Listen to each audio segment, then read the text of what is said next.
Béatrice Devastre, bonjour. Bonjour. Vous êtes directrice des collections et directrice adjointe du patrimoine du Centre national du cinéma, du CNC. On va parler des archives qui sont conservées ici à Bois d'Arcy. Mais d'abord peut-être un mot pour les gens qui ne savent pas, qu'est-ce que c'est ce CNC? Alors, le CNC, c'est le Centre national du cinéma et de l'image animée.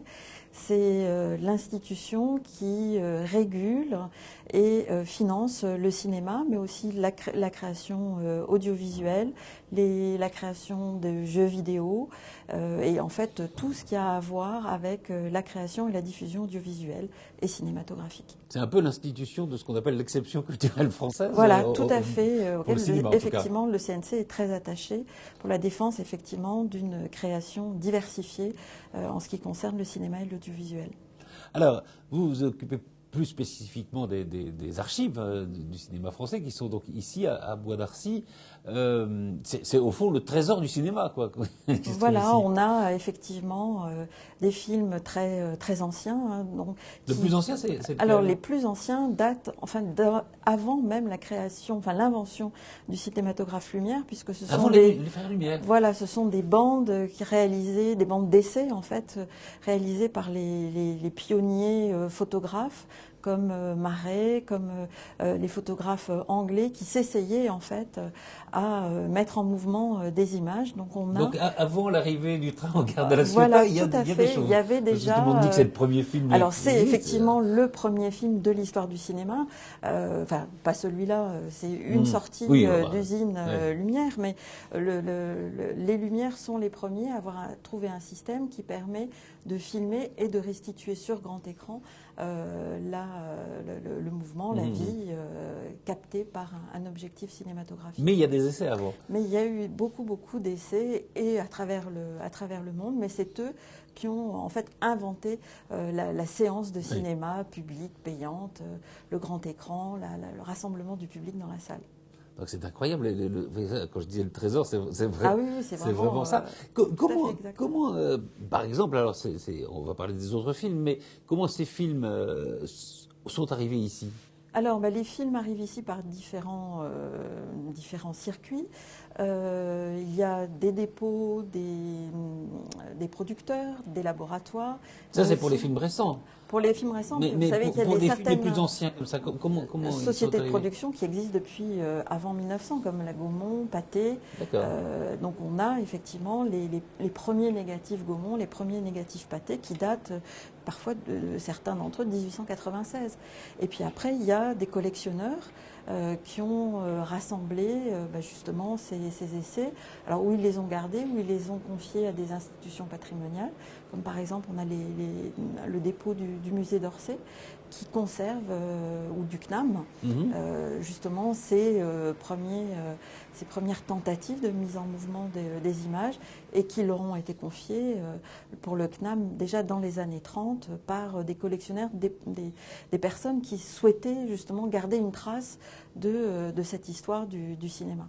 Mais les grandes sociétés de production, par les Pathé, de Gaumont, ils gardent aussi des traces de ces films-là ou c'est vous qui avez... Alors ils nous ont confié leurs négatifs, étant donné que nous avons des bâtiments adaptés à la conservation des films anciens, qui étaient sur un support un petit peu, très dangereux même, qui était le nitrate de cellulose, qui avait d'excellentes qualités photogéniques, qui rendait très bien les qualités de l'émulsion photographique, mais qui avait la fâcheuse tendance à s'enflammer, à s'auto-enflammer et qui s'auto-consume s'il n'est pas conservé dans de bonnes conditions. On a dû perdre donc des Alors il y a eu de grands incendies, ouais. Effectivement, dans les différents stocks où ont été entreposés au cours de l'histoire le matériel cinématographique.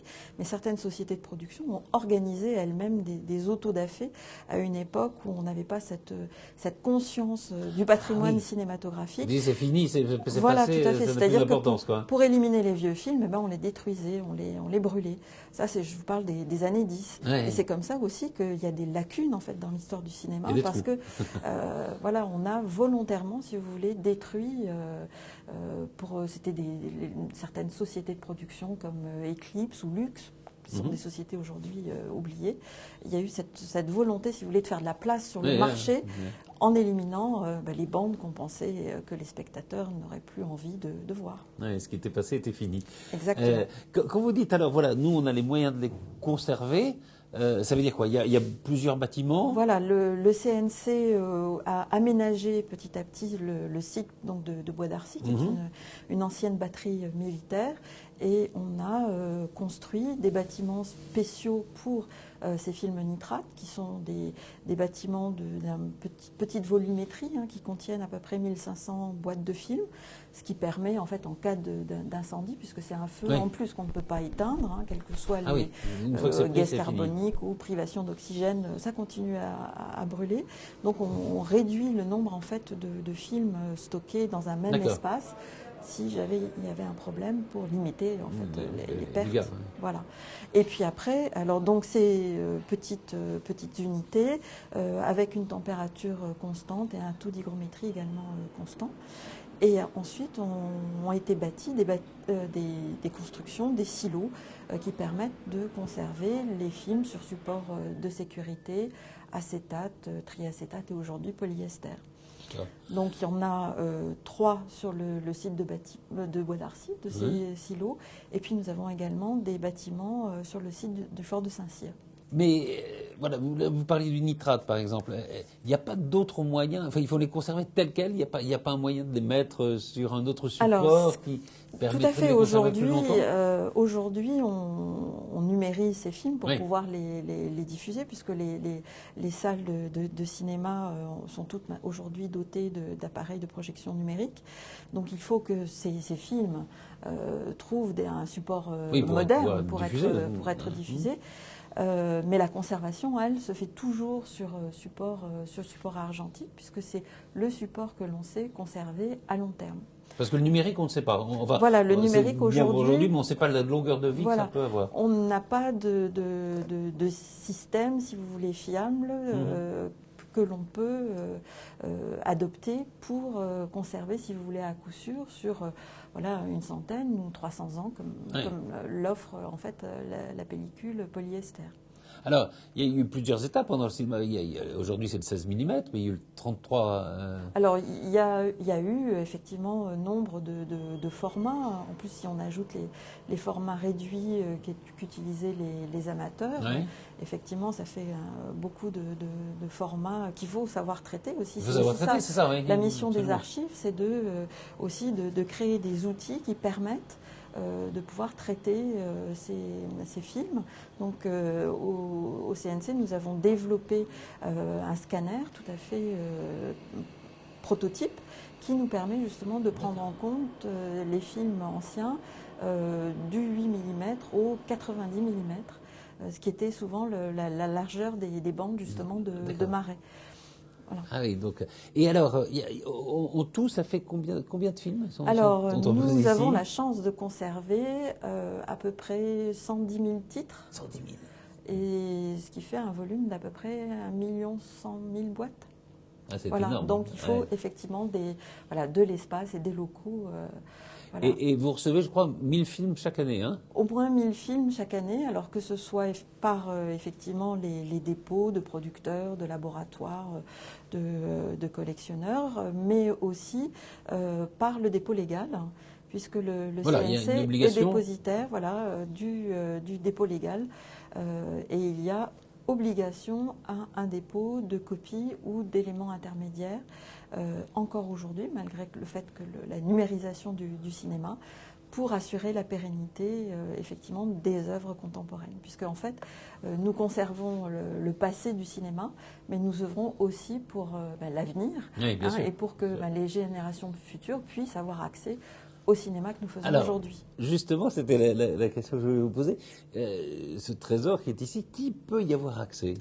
Alors, est-ce que n'importe qui peut arriver en disant, voilà, je voudrais voir un parce que tel film il faut, alors quand on est, si vous voulez, un particulier, il faut être chercheur, documentaliste, et avoir, si vous voulez, une raison professionnelle, on va dire, pour accéder aux collections. Mais nous sommes en rapport étroit, bien évidemment, avec les ayants droit qui nous ont confié ce matériel, et nous travaillons avec eux sur la restauration des films et sur la circulation des œuvres une fois qu'elles ont été restaurées, ou voilà, si nous avons du matériel en bon état, même qui a 10 ou 20 ans, pour organiser la circulation de ce matériel cinématographique dans le cadre de festivals, de programmation, dans les lieux d'archives. Mais aussi, on travaille à l'édition, enfin avec eux, à l'édition de DVD, la mise en ligne sur des plateformes de VAD ou une rediffusion télévisuelle, puisque pour que les gens puissent y avoir accès. Notre rôle est de fabriquer, si vous voulez, des supports qui permettent en fait au cinéma d'être diffusé le plus largement possible. On peut dire que c'est la mémoire du cinéma ici. Donc. Tout à fait. Hein, voilà. Du cinéma français, mais aussi du cinéma. De tout le cinéma, oui. Voilà, puisque il n'y a pas que des films français. Hein. Des collections de films américains, anglais, chinois, tout à fait étonnantes. Et souvent, nous avons aussi des films qui nous sont confiés par des collègues étrangers pour que nous en fassions la restauration. Parce qu'il y a des lieux identiques à l'étranger, d'abord des genre CNC.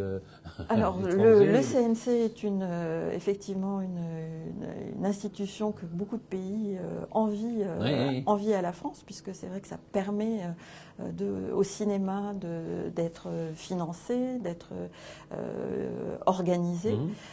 Et en ce qui concerne les archives, alors il y a de grandes archives, par exemple en Russie, aux États-Unis, il y a plusieurs centres aussi d'archives en Italie, en Angleterre également. Mais effectivement, il y a beaucoup de pays, notamment dans les pays émergents, où ces structures en fait archivistiques n'existent pas ou ont beaucoup de mal à se créer.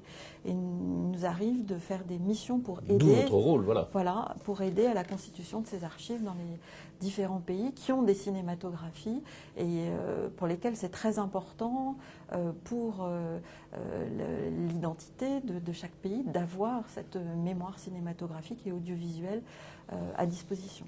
Merci infiniment, Béatrice de Pastre, de nous avoir présenté ce lieu qui est quand même absolument exceptionnel. Merci à vous d'être venu nous voir.